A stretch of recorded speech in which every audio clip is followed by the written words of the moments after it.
Mr.Pen's heavy-duty stapler is a solid and reliable stapler that can be used to staple up to 100 sheets of paper. You have to use the correct size of staples for different numbers of sheets. Also, you need to make sure that they are heavy-duty staples. Regular staples will crush and jam under the power of this stapler.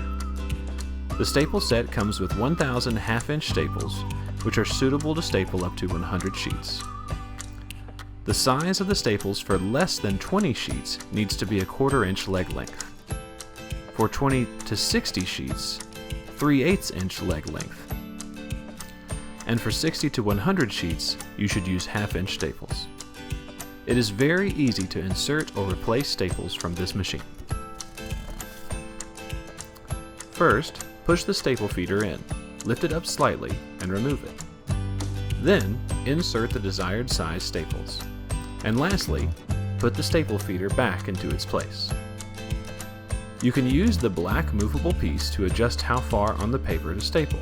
Simply put your papers under the stapler and push down on the handle.